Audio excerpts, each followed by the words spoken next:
Chapter 85 एक फरिश्ता। पैसे में कुछ बात तो है, स्पेशली आज की इस मनी मेकिंग सोसाइटी में पैसा किसी भी दुनिया को आराम से अपने हिसाब से घुमा सकता है। ये सच है कि किसी इंसान के साथ व्यवहार करना उसके पास कितने पैसे हैं उस पर डिपेंड करता है। जो जितना अमीर उसके साथ उतना ही अच्छा व्यवहार किया जाता है।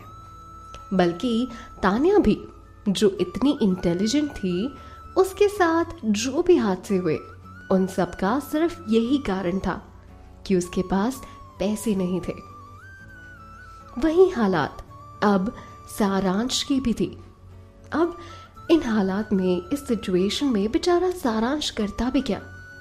जब उसके पास सब कुछ था तो दुनिया उसकी थी।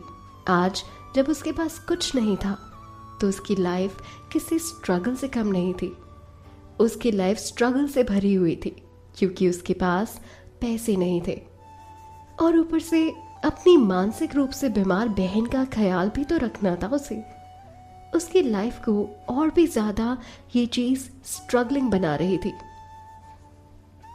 उसकी बहन को अचानक पागलपन का दौरा पड़ने लगा और उससे उसका पुराना किराए का घर जला दिया था और मकान मालिक 20,000 रुपए कंपनसेशन मांग रहा था।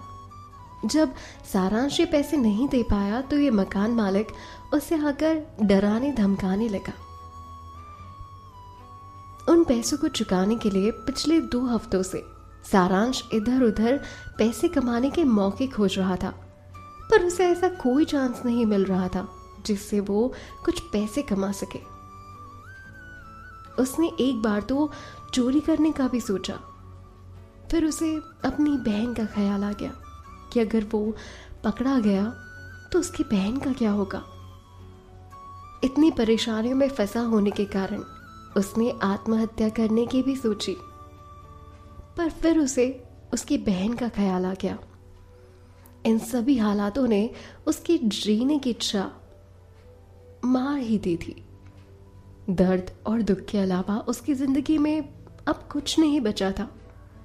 उसकी बहन जिसने अपना मानसिक संतुलन खो दिया था, वो भी कोई अच्छी जिंदगी नहीं जी पा रही थी, ना ही उसका प्रॉपरली इलाज हो पा रहा था।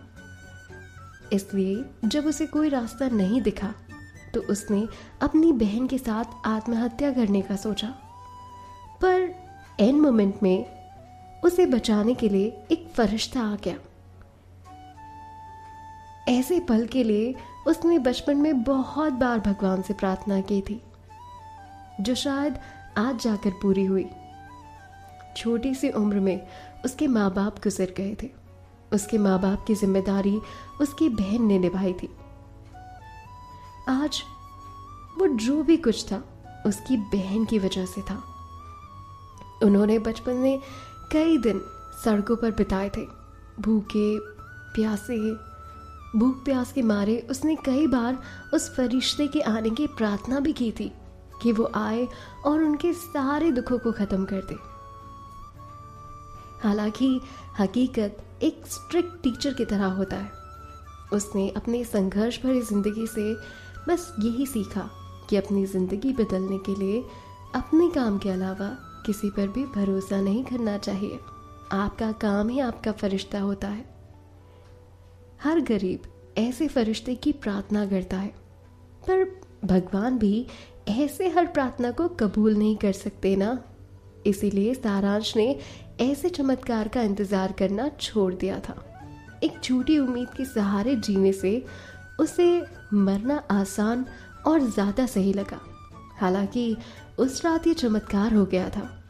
आज उन्होंने भगवान का एक फरिश्ता मानो उनकी जिंदगी बदलने आया था।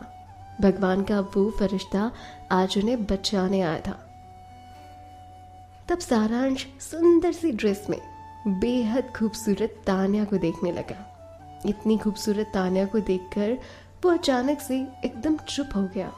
वो जानता था कि भगवान और राक्षस धर्म के 2 पहलू होते हैं, पर फिर भी उसने वो पल तान्या को देखकर उसे एक परी की तरह मान लिया था।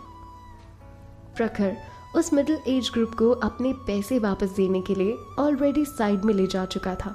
वो उनसे बात कर रहा था। तभी तान्या घर के अंदर गई और चारों ओर देखने लगी। उसने कहा, बिना पूछे इस तरह मेरे अंदर आने से आपको बुरा तो नहीं लग रहा ना?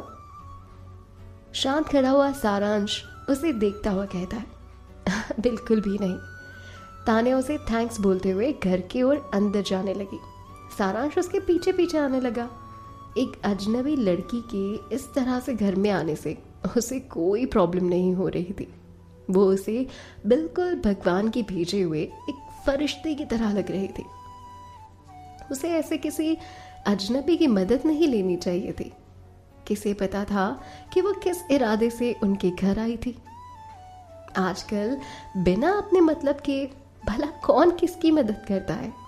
इसीलिए सारांश को थोड़ा केयरफुल रहना चाहिए था। सारांश किसी का भी एहसान नहीं लेना चाहता था। हाँ, किसी रीजन की वजह से उसने तान्या को अंदर आने से नहीं रोका, या शायद रोक नहीं पाया। उसने जैसे उसके वश में होकर तान्या से मदद भी ले ली और उसे अंदर आने से रोका भी नहीं और मना भी नहीं किया। वो तान्या के पीछे पीछे चलता हुआ उसकी नज़र से खुद के घर की टूटी दीवारें, जले हुए पेंट और इन सारी चीज़ों को देख रहा था।